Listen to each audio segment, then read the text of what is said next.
Live on Sunday now, your mystery spot for the next 50 minutes.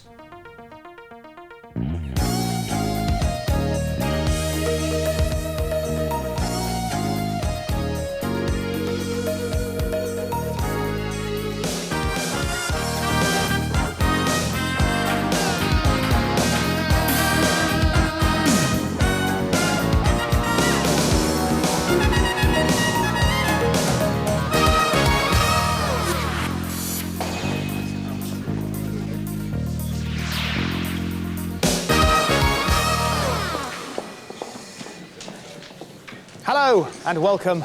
And before we go any further, I feel I should admit my lottery win last night because it's bound to get out and I can't expect anonymity, so please don't camp outside my house.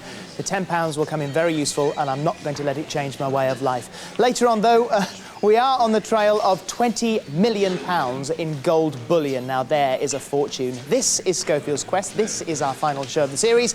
And yes, we will be back again next year. But for now, this is your chance at last to get in on the act. And this is how you do it.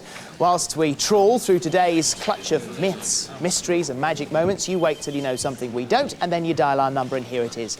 It's 071 757 7000. Tap it out and you tap into the fastest two-way show on television. Calls came in very thick and very fast last week, so thank you very much indeed for that, especially after our story of Don Chamberlain and how he summoned up the strength of Superman to lift his car up and away when it was squashing his daughter.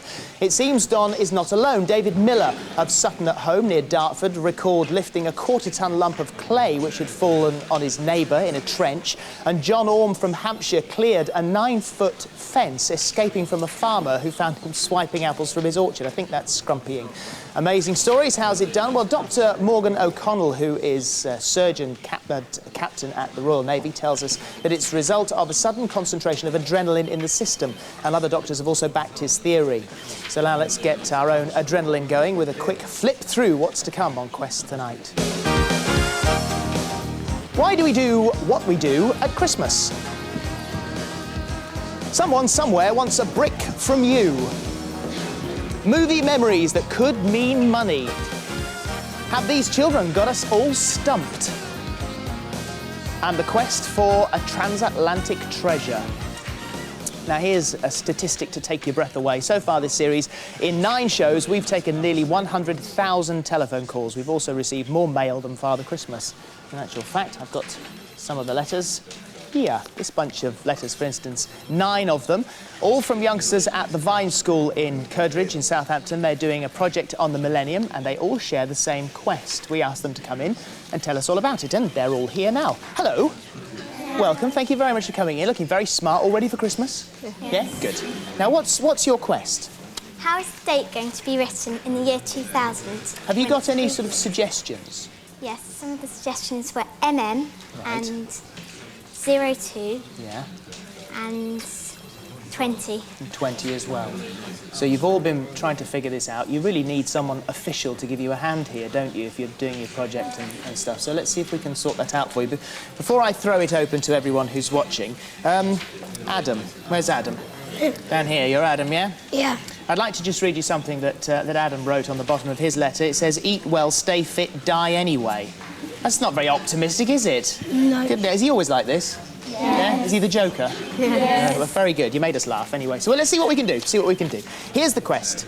Exactly what will we put where it says the date in the year 2000? For example, today you would write 18/12/94. So how would you write it in the year 2000? Call in now and let's get it sorted.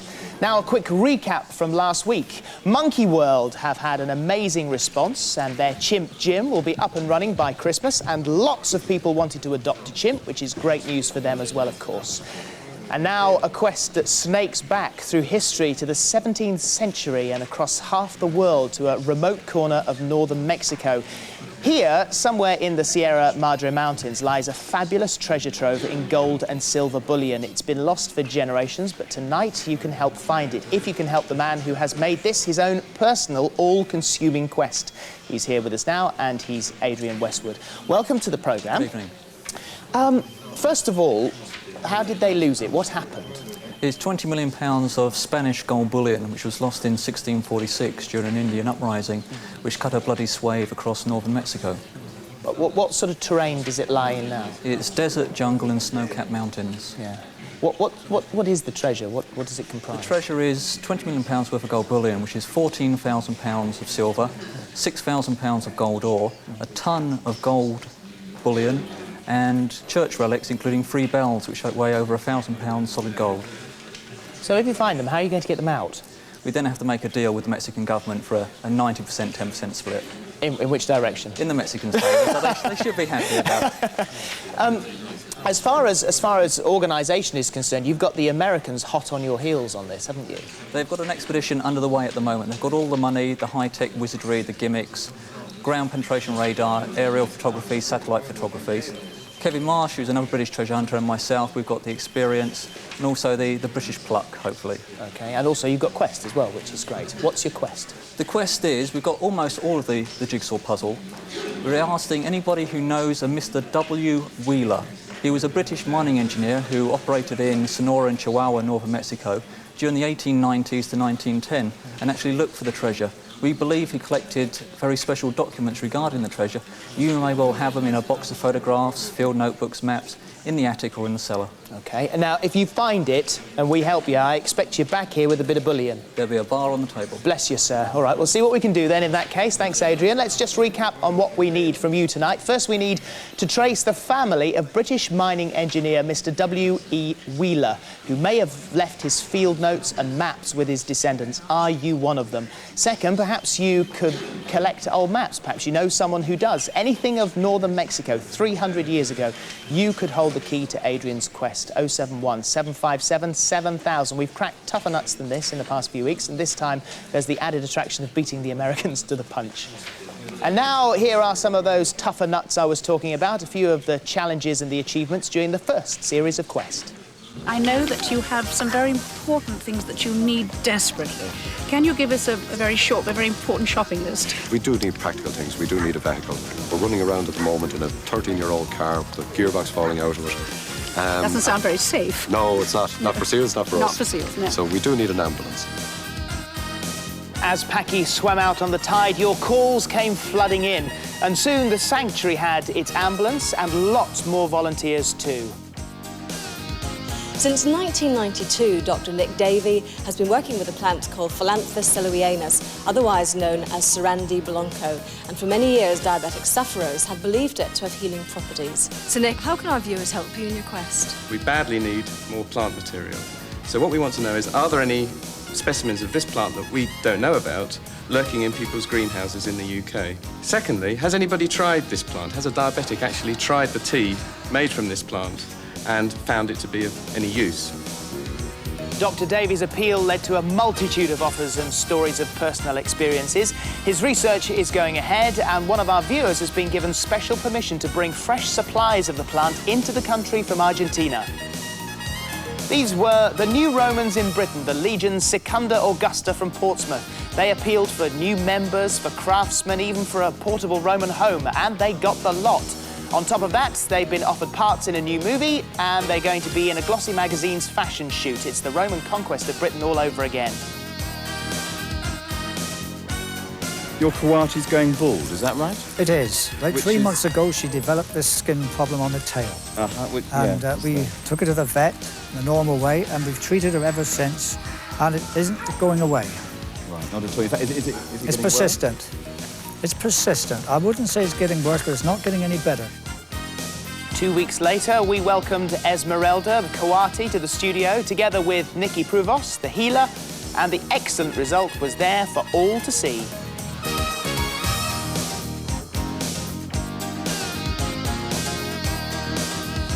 Then there was the moving story of Ellen Walker. Ellen's parents ran away together on the ill-fated Titanic in 1912. Her father died, her mother survived, and Ellen was born 9 months later. Today, at 81, Ellen has a lifelong and very personal quest. Now, your quest is to ensure that your father's name is actually written on your birth certificate, which you have here on your lap, if I may open it up and have a look. Yes. You must hold this very dear. Yes, I do. There's just a dash here, isn't there? There's just a dash. Where a father's name and his profession is just a line. Why haven't you been able to do this? Because it's got to go through the courts to have it done, and it's And we need solid proof that And we Henry need- Morley actually was your father, don't we? yes, that's right. So we asked for that evidence and we got it. Mrs. Aletha Adams is prepared to confirm Ellen's story in writing. New information came in from as far away as San Francisco, and best of all, Mrs. Cleal rang to say her mother was Ellen's father's niece. The upshot is that Ellen should soon have her revised birth certificate, and she has a whole new family who are planning a big get-together for her in the new year. So Ellen is happy and fulfilled at last, and it's thanks to you. Some of the saddest and then again some of the most satisfying moments in Quest have come with our appeals to and on behalf of those who are missing from home. Our regular guest in this spot is, of course, Mary Asprey from the National Missing Persons Helpline. Welcome back. Good evening. You have had an immense amount of success here.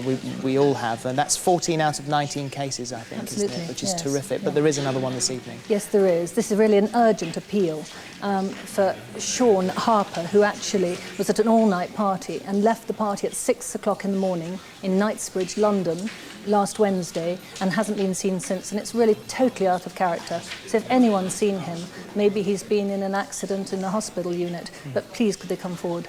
OK, and his name again? Sean Harper. OK. Now, you've opened another sort of branch, another wing to your service, haven't you? We have, yes, we've opened Message Home, which is proving very successful. Any young runaway or person that's left home can phone us, and in confidence we'll pass a message back to the parents or to their carer. Great. Well, it's been a pleasure having you on the series. Thank you very much. Will you come next year? Come back again? Well, hopefully if the funds roll in, we rely heavily on donations, and if anyone wishes to send us a donation, they in return will get a little missing person. Terrific. And if we get the funds, we'll be back for Well, it. they've seen the very hard work that you do. Thank you very you. much indeed for that. Make sure that you talk to people, to family, to friends, in fact, anyone before you decide to run away. If you take the train to London or any big city, this is what lies at the end of the line. Cold pavements, dirty doorways, hunger, illness and fear. It's no way to spend Christmas. It's no way to spend any day of your life. Running away to London is the worst idea you will ever have, and that goes for any big city as well. Make sure you talk to people first. Here's the number of the National Missing Persons Helpline once again. It's 0500 700 700. All calls in the strictest of confidence. OK, we're already up to our first break tonight. In a moment, we'll be looking for memorabilia from the movies and shooting off to Lapland to find out just why we do what we do at Christmas. Back in a moment.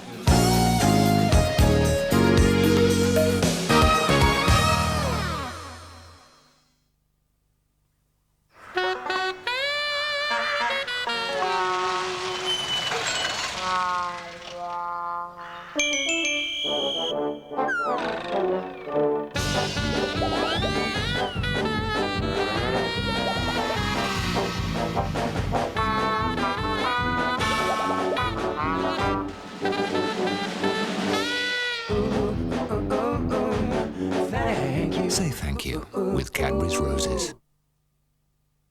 Hi, Mum. It's Alex. I'm just calling before we pop out to the cinema. See how you are. Have you ever done that?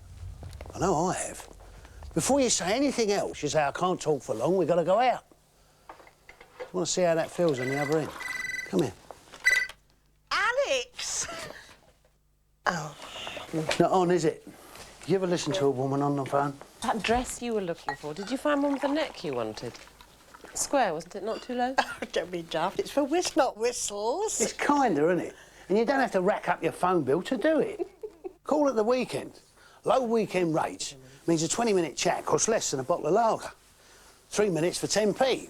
That's the national weekend rate. So next time you call your mum, sit down and enjoy it. I hear you're buying low-cut dresses. Too late for that, lad. Mine just moved south about the same time you did. It's good to talk. Last-minute gifts at Debenhams come in stars and stripes, dots and spots, black and white, hot and cold, walk and roll, wrinkle and crinkle, wicker, flicker, plain and pearl. Family gifts at affordable prices. At Christmas, the difference is Debenhams.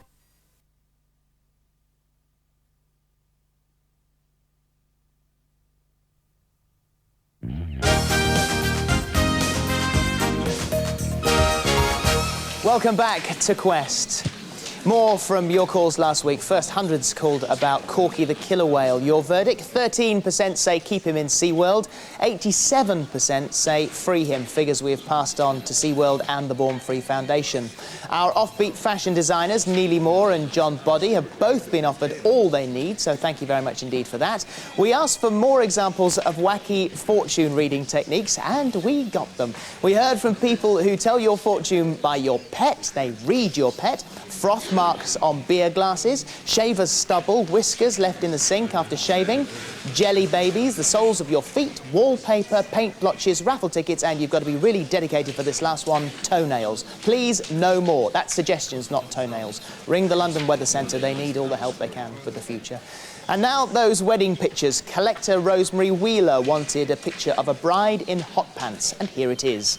The bride is Mrs. Terry Carnell from Newton Abbot in Devon, and her bridegroom, he's in the long trousers, is her husband Gary. And we had a spectacular two sort of results side in our bid to trace the brides in Mrs. Wheeler's mystery pictures. First side, Pauline Rance says she nearly fainted when she saw herself and her mother on the show. This was one wedding that didn't work out, though. The couple divorced in 1982, and Pauline threw her album away. Now she's happily remarried, though. And on the second side, second wedding picture told a more romantic tale.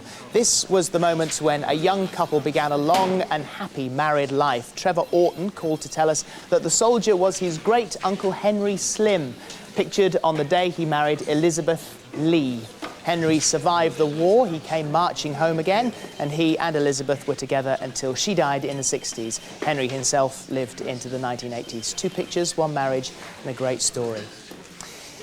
Now, another opportunity to dig deep into your junk cupboard and come up with a winner. And this is an item that works quite well on this programme, I have to say. On December the 21st, the auctioneers Christie's are holding one of their specialised sales. This time, it's mementos from Movieland, and here to tell us exactly what's worth what, from Christie's, Catherine Higgins. Welcome back. Hello again. Always successful, this. I know. No many calls about bears, please. We're not guarding something here that's going to end up, you know, so looking at the wrong side of the studio and it's worth a fortune. £100,000 perhaps? Darth Vader's helmet. Yes, the important thing about film and entertainment memorabilia is really to establish the authenticity of the item, and a lot of people will have things that they've known have come from people who've worked on shows. They've actually have been film props themselves, as is this actual hat.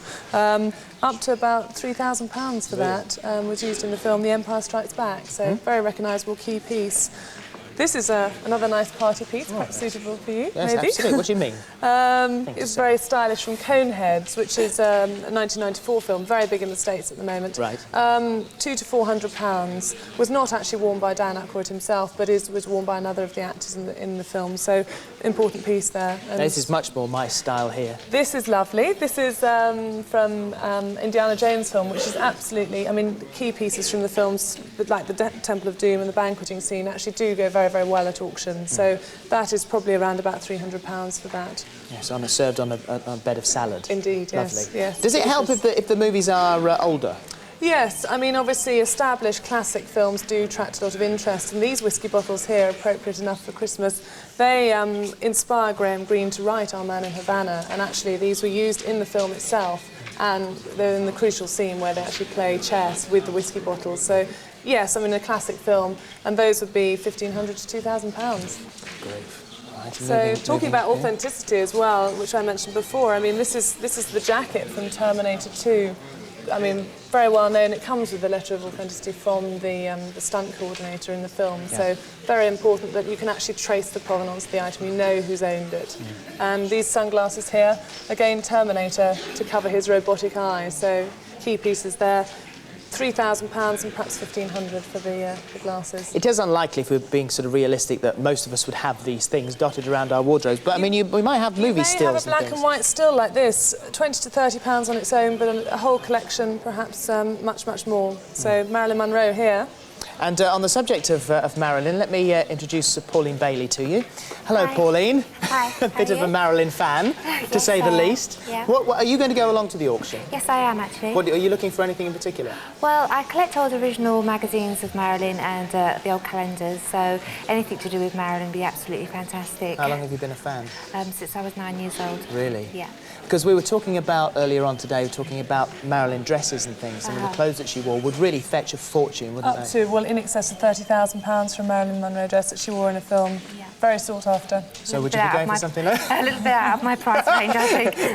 Thanks both of you for coming in as well. Thank you, Best of Philip. luck. But can't wait to see it on the news, because it always is. There's always something huge on there. Thanks very much indeed to Catherine and to Pauline. So do you have a souvenir from the silver screen? 071 757 7000. That's the number. Call in now. And at the auction on December 21st, you could be a star. We've unearthed some odd collectors and collections on Quest this series. Here are 3 more that you just won't believe. Let's begin with David Morgan, who collects what the rest of us would go out of our way to avoid. Any guesses? This is my cone factory in Oxfordshire. This is my collection of traffic cones. There's 536 of them, and some of them have been made here. Most of them I've found on the side of the road. By driving through roadworks, I take new cones with me in the boot. I then stop. If I see an interesting one, I get out and swap it. Some of these have come from abroad, such as this one is Japanese. This one we made for a wedding of our works manager. This one I found floating in the sea in the Scilly Isles. This one I managed to find on my honeymoon in Corsica. And this one I saved from a motorway in the 1960s. This is the only one that survives because they tended to get run over by creeping across the road on their own after heavy vehicles went past. There's probably only one cone that I haven't got in my collection, and what I'm really looking for is a 5-sided 18-inch cone. It will look similar to this, except it will have 5 sides. I think that the last one I saw was in Manchester, and that was 5 years ago. I couldn't stop at the time to collect it, and I've never been able to find one since. The last person who I know had one, there was a man called Harry Houghton, who was an old toolmaker, but I haven't been able to trace him either. So if anyone could send me a 5-sided 18-inch cone, it would be much appreciated. Thank you. You're welcome. So next time you're stuck in an M6 contraflow, look out for David. You'll have no trouble spotting him because he's going to be the one who's smiling, apart from Richard and Judy, of course. And remember, David is a cone manufacturer, so he always replaces the cones that he takes. And one other thing as well, don't forget that call us if you've got one of those cones. Don't just send it to us because we don't want our own contraflow. Our second new collector tonight is Robert Opie. Robert collects food packaging. In fact, he's got a museum full of food packaging in Gloucester, but it lacks one essential item, a Second World War vintage tin of Spam. So please, any ex-squaddies, any one-time land girls, look in the back of your larder and see if you can find that one last can of wartime Spam. Lastly, I would like to introduce you to William Forrester of Rugby. William is a member of the British branch of the International Brick Collectors Association. Now, it's not a big branch. Last time they counted, there were only 2 of them, and this doesn't lead to a lot of inter-branch brick swapping, as you can imagine. So William often travels to America with a suitcase full of English bricks and returns with a suitcase full of American bricks. William's quest tonight is very simple. He is looking for a brick with the word rugby on it. That's all. I'm afraid rare bricks have no rarity value, so William can't pay you anything for your brick with rugby on it. But let's face it, to you it's just another brick in the wall. To William and his collection, it would be a cornerstone. So why not just give it to him and be a sport? In fact, it could be a brick. Cones, bricks, cans of Spam, can you help? Here's the number, 071 757 7000. The collectors of Britain await your call. Here at Quest, we've been pursuing our own special seasonal quest this week, and of course, when it's Christmas, and you have to start thinking about that sort of thing, why do we do the things that we do? It was Mr. Thomas Smith who created the cracker you pull over Christmas lunch in about 1845. The joke you find inside the cracker dates from about 3 years before that. To answer the rest of the quest, we've taken the easy option. Our reporter Tony Doughty flew to Lapland to check it out with the man himself. After all, who knows more about Christmas than Santa Claus? Yes, Philip, we've come to Lapland. In northern Finland, the home of Father Christmas. He lives out here in the hills. Normally he's very busy at this time of year, but he's agreed to give us an exclusive interview to help solve some of those Christmas quests. Let's go and find him in his workshop. Father Christmas! I'll tell you what, I've waited a long time for this moment. Happy to see you finally, Tony. Tell me a little secret. Who are you? Well, Tony, it started a long time ago. There was a poor family, and Saint Nicholas went to their house and threw some coins into their house. And some of the coins landed in stockings that were hanging by the fireplace. And from that time on, people would hang stockings on the fireplaces, and St. Nicholas would come down through the chimney and bring them presents. Of course, St. Nicholas is now known as Santa Claus, but what if you haven't got a chimney in your flat or house? Don't worry, Tony. It's magic, but no children need to fear. All the presents will get there. We wish you a Merry Christmas. We wish you a Merry Christmas. We wish you a Merry Christmas and a Happy New Year. The first carol singers were the angels, who sang to herald the birth of Christ. And it was the Victorians who first started the trend of singing in the neighbourhood to raise money for the poor. This is the nerve centre of Lapland, where all the letters to Father Christmas actually end up, and I can see you're having a bit of a busy day today. Yes, Tony, very busy indeed. What sort of things are people asking for this year? All sorts, from all over the world, you know, children asking, normal toys, you know, but of course today is a lot of video games and computer games and things like that. There's nothing better than opening a big present on Christmas Day, but why do we actually send presents? It's an old tradition. It started with the three kings giving presents to mark the birth of Christ, and we just kept it on ever since. So what happens to these letters next after you've opened them and read every single one of them? They are taken to the elves at the toy factory, and then the toys are being made and wrapped up, and then I deliver the toys on the Christmas Eve to all the children. So I take this away to be wrapped then, to get the present to be wrapped? Yes, okay. Yes. Christmas trees were first introduced to us from Germany by Queen Victoria's husband, Prince Albert. And the idea of decorating the tree with Christmas lights was first done by Martin Luther, and the lights are meant to symbolise the light that Jesus first brought to the earth. I know a song about him. That's Rudolph the Red-Nosed Reindeer. That's right. Santa, tell me, how'd you fly? That's magic, Tony. I can't tell you that. That's magic. You got a busy week. You better be off. Before you go, can I give you just a little list? I've been good. Okay, good. Thank you. Okay, Rudolph. Happy Christmas. First stop, my house. Thank you, Tony. Well, as this series of quests ends, we can say with some pride that in 10 weeks we've found full-time work for 3 of our viewers. Steve Joyner solved the problem of Stratford Johns' flashing coat in Scrooge, the musical, so neatly that the company took him on the payroll, which is terrific. Dean Taylor sent us his picture as a Tony Blair lookalike. He's been taken on by a model agency, and now he's appearing in the newspapers nearly as often as the Labour leader himself. And before Quest came along, 25-stone Stuart Brodie from Clydebank was doing nothing, and doing that rather slowly. Now he's a heavyweight heartthrob with the all-singing, all-dancing Blobbendales, and he tells us that he's grateful for the opportunity. No sweat, Stuart, at least not on our part. OK, time for a break, but we'll be back quickly to bring you right up to date on our quest into the phenomenon they called regression and the treasure hunt in Wales that sprang from it. Fascinating stuff. Don't go away.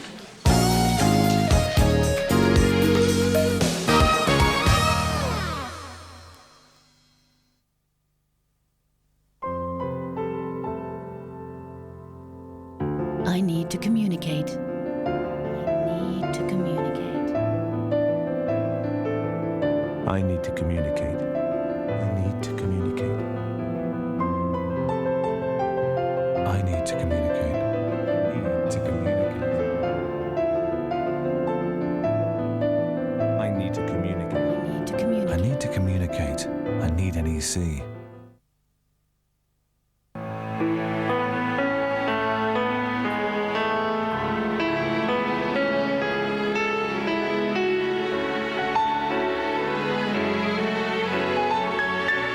The perfume for those precious moments. Trésor from Lancôme. If you're a cold sore sufferer, you'll recognize the tingle that signals another embarrassing and painful cold sore is on the way. But now the tingle is your signal to use a breakthrough treatment for cold sores. Zavirex Cold Sore Cream. Now, treating the tingle with Zavirex Cold Sore Cream means your cold sore may never appear. Zavirex Cold Sore Cream, available only from pharmacies.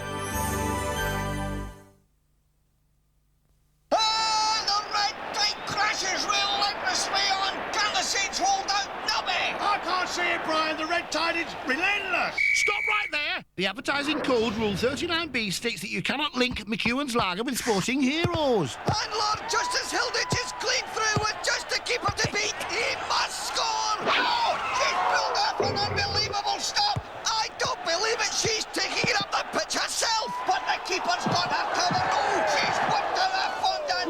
Fancy. McEwen's Lager. Whatever it takes, we're alive and kicking.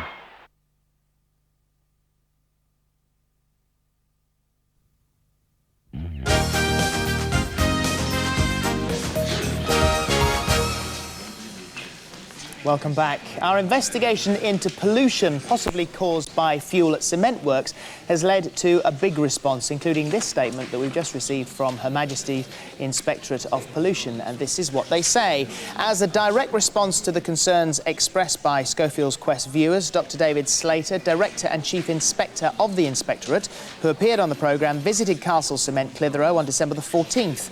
He discussed the worries of local people with the management and obtained assurances from the company that they were undertaking a comprehensive programme of further improvements. Dr Slater wants to thank Quest viewers for all their calls and letters. So a bit of a result there, which is good. And of all the exciting and involving and fascinating things that have cropped up on Quest this series, nothing really has quite matched our experiments with the theory of reincarnation. We began with a failure. Our reporter, Karen Keating, volunteered to be hypnotised and regressed to a former life, but it rapidly became apparent that, in fact, she didn't have one. As a last throw, she volunteered her husband, Russ. He was hypnotised and regressed, and this was the result. William Boyd. And the date, please, Russell? 1861. 1861, thank you. Where were you born? Born in Bristol. Born in Bristol. And you've lived in Bristol all of your life? No, I travel. I move. You move, but Bristol is your base. You always come back to Bristol? Yes, in the country. Where are you, William? The Watson's #1 club. The Watson's #1 club? Yes. Why is it called the Watson's #1? Whiskey, stupid. Whiskey? Ah! I got to Paris. You got to Paris? Tell me about Paris. We saw the Olympics. You saw? The Olympics. Did you, in Paris? Where were they held? Can you remember? We won the yachting. You won the yachting? Oh, yes. Was there a major celebration over that? You just went there and enjoyed yourself? We went and enjoyed. Charles came. Charles came? Charles came. Charles was in the races. Good old Charles. Was it his own yacht? Or was he just crewing for someone? No, Charles runs. Oh, he runs? Yes. Couldn't quite do the marathon, though. So he's a long-distance runner? Oh, yes. He got a medal. He got a medal? Good. Good old Charles. That's how we made the acquaintance of William Boyd of Bristol. Subsequently, we found Mr. Boyd's birth certificate, his house, his friends. We traced his trip to Paris, the Watson's whiskey he drank, his interest in early submarines. We even found a descendant, Philip Boyd, who also lives in Bristol. Later, our investigation was described as one of the most authenticated and successful attempts at regression for years. Success led us further down this road, and we met Jim Beattie from Arizona. Do you remember this? I've acquired this small casket of jewels. I must hide it. I'm hiding it in me map case. I've got to get out of here. I've got to get out of here. Oh, there, I'm out. Oh, there's me mates. There's Tommy. Tommy. Oh, Tommy, I've been stabbed. I take it to Wales, where I have a hiding place. I cross the pasture to the incline near the woods. It is in a place where few people care to walk. It is in the pigsty. Well, of course, we went to Wales to look for the treasure. Our first attempt didn't get that far, despite the help of Dowser Elizabeth Sullivan, who was convinced as Jim that there was something there, just waiting to be found. We needed help, we needed equipment, we needed experience, so we came back on air and next Sunday appealed to you. Your calls poured in, and as ever, we were spoilt for choice. Richard Chignall offered specialised help with radar equipment, and with lots more volunteers, we began to dig. Then came disappointment. We hit waterlogged earth and sand. Our diggers, both mechanical and human, began to sink dangerously, and we had to call a halt. So where does that leave us? We've found a very interesting archaeological site of pigsty and farm buildings, everything that Jim told us, and excavations are continuing. But when it came to buried treasure, we found nothing so far. So should we keep looking? Let's ask our dowser, Elizabeth Sullivan. That's the first question, really. Do you think we should keep looking? Well, I think you should, because I tracked in all the things he'd stolen. And what he'd stolen, he said, were rubies, emeralds, pearls and gold. And I got into that wood tracking those objects. And in through the wood we went, no paths, a dark little wood, and down and up and down and round, and then we suddenly came across this extraordinary little, looked like a pigsty. And when we started digging, there were these buried farm buildings. I mean, absolutely amazing, and nobody knew they were there. The council didn't know they were there. The conditions were very bad. Oh, appalling, absolutely dreadful. It poured with rain. I've never got so wet in my life. It was, I don't know how they dug at all. It was really quite extraordinary what they dug through. So do you think when the weather improves, we should go back? Well, I think it's there, because you see, when you dowse, you can pick up whether things there or whether it's gone away, and it hasn't gone away, it's there. I'm absolutely convinced it's there. We haven't got to it yet, but I can still pick it up. All right, thank you very much indeed for that. If Elizabeth's right, then the quest for Jim's buried treasure may not be over yet. The search will go on, and who knows, perhaps when we return in the autumn, we'll have those long-lost jewels from India here in the studio to show you. Meanwhile, we've got something equally fabulous to show you instead. Last week, June Whitfield rang with an emergency appeal for a giant pumpkin. It's panto time at the Wimbledon Theatre, and you can't do Cinderella without the pumpkin, can you? Well, it turns out that dozens of Quest viewers are pumpkin growers. We had tons of the things on offer, and just over here is the one we chose. Here it is. It was grown by champion gardener Roger Otter, and he lives in Chesterfield. It weighs 148 pounds, and here to claim it are Mark Curry, Sally Mean and June Whitfield themselves. And how magnificent you look. Absolutely We'll put our costumes on in a minute. So are you pleased with this? I think it's absolutely wonderful, isn't it? It is and extraordinary. Thanks to all the viewers who sent things in. The only slight snag is, as you say, it is a little bit heavy. I know, and I've got Sally to carry has it to carry in. it. Right, so how are you going to get round that then? I'm going to scoop out the middle, Philip, and dry it. It's the soup you'll get out of this will be soup, pumpkin and sandwiches, pumpkin soup, pumpkin au gratin, pumpkin party. Will you come? Absolutely, of course. If I'm invited, I would love to. I'm glad to have helped you there. That's wonderful. That's terrific. And so we will actually use it once the inside's taken. Oh, definitely. So how long do you think it's going to take before it's sort of seen on stage? It should be on next week. Terrific. We've had to use its baby brother to start with, because we opened on Friday, and so we've had a couple of days without it, haven't we? But so you've got to carry it out now, June. Have you going to carry it out? Well, I thought if I waved my wand, perhaps it might disappear. And you know why Cinderella's no good at tennis, don't you? Why is that? Because her coach is a pumpkin. Oh. And if you think that's bad, come to Wimbledon Theatre. Much worse. And that's where you are. You're at Wimbledon. Have a great Christmas. Thank you. Thank you, and you. Always a pleasure. I'm very, very pleased to have helped and you as all well. of you. Thanks very much indeed to Sally and to Mark and also to June as well. Every success with Cinderella, as we said. That's about it from this series of quests, but our lines remain open until 10 tonight. And of course, you can carry on writing to us. I'll give you the address in just a second. So here's a very quick rundown on the quests that we have set tonight. How will we write the date in the year 2000? Can you help with the Mexican treasure hunt? Why is he doing that? Are they missing you at home this Christmas? If they are and you think they might be, please call them. Any old movie memorabilia for sale? And have you got the cones, the bricks, the tin of Spam, that sort of stuff? All the business that our collectors are looking for.